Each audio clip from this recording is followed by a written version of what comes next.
Hey everyone, and welcome back to another PPL episode, battle, whatever the fuck you want to call it. I'm really tired right now.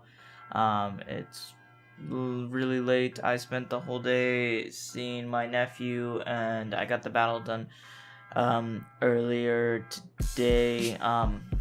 I spent like all day yesterday working and got like 4 hours of sleep before the battle, so yeah, that's a bit annoying. So, this week we're facing Kelly and the Baltimore Braviarys, also known as Under the Radar.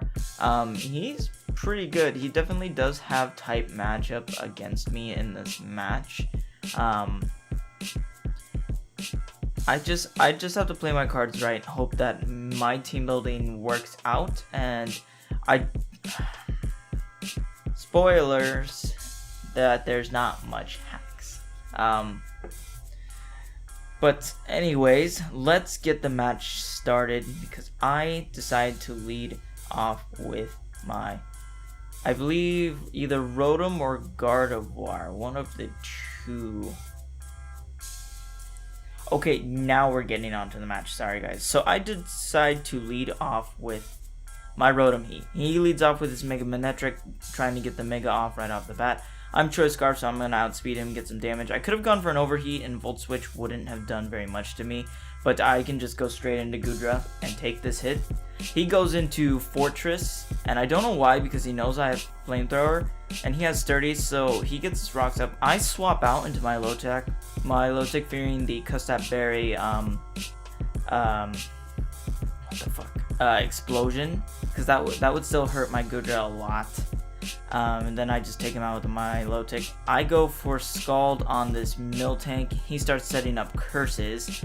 I'm trying to get the burn here. He probably has rest, but residual damage is always good. And I do have haze to stop him from setting up.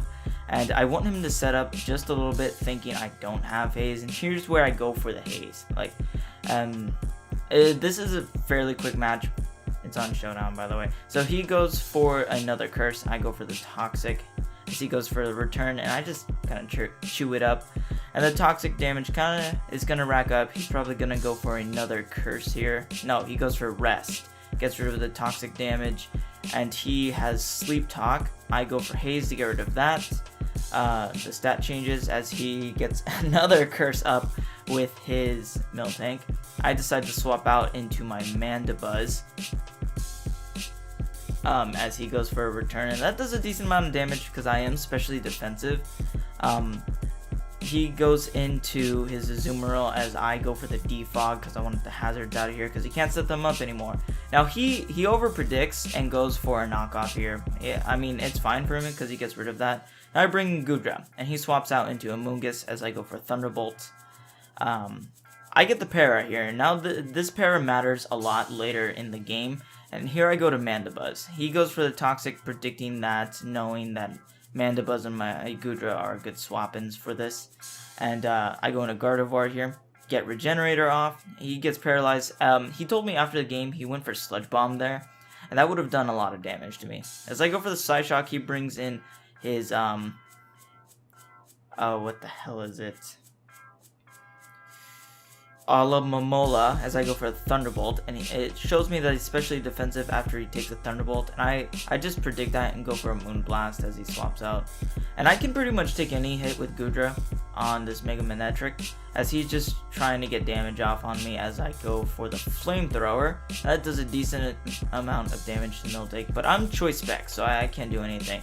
And I swap into my Gardevoir, as I know I can take a return because I don't think he's attack invested at all, but he is fully specially defensive, so he lives that Focus Blast. Now here I go for Rotom, and I don't know if this crit mattered. I think I calced it and it did 21 minimum and he had 19, and I Volt switched out. Here's where my speed investment allows me to kill his Azumarill. And now I swap into this Amoonguss, predicting the Toxic, and I can just roost up and get all my HP back as he's just going for Sludge Bomb. I'm going to roost one more time as he goes for the hidden, he gets paralyzed. I go for Heat Wave to get some damage off on this thing, and he goes for Hidden Power. Now It's neutral damage, so I should have assumed it was hidden power fighting as I swap into the Bisharp, which could have risked me because Bisharp almost dies here. And that was a bad play on my part. As he gets paralyzed again, which is extremely unfortunate. And I go for the flamethrower, and he gets paralyzed again, and also very unfortunate. And I'm choice specs in a flamethrower. I just keep going for flamethrower because he can't really do too much as he goes for the waterfall on this. I don't understand why he didn't, like, I didn't understand why he didn't go for a certain move.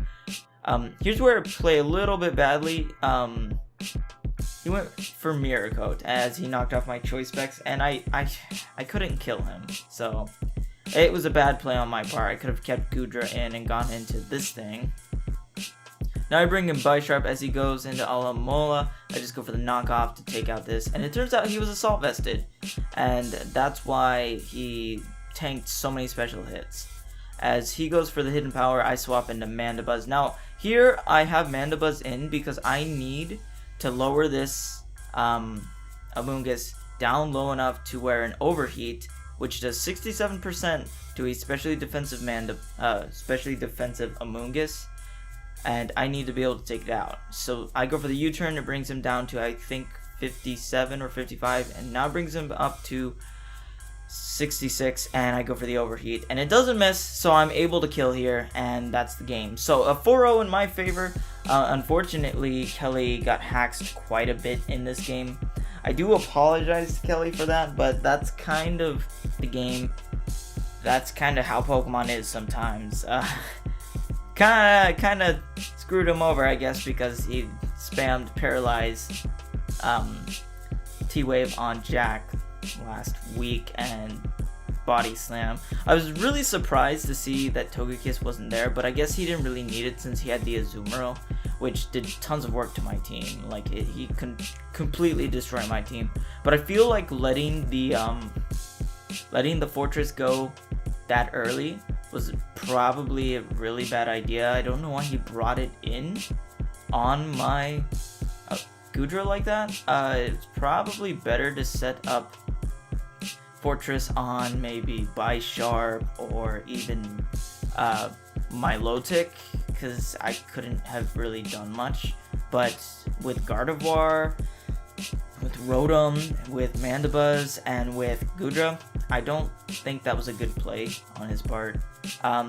Granted, he did get paralyzed a lot, so it did cost him a lot in the end, but that's it. We're week 4 and we're 2-2 at a -4 differential right now, so hopefully we can keep this streak up. Thanks for watching, guys. Hit that like button if you enjoyed watching, and subscribe if you're new to the channel, and I'll see you guys next time.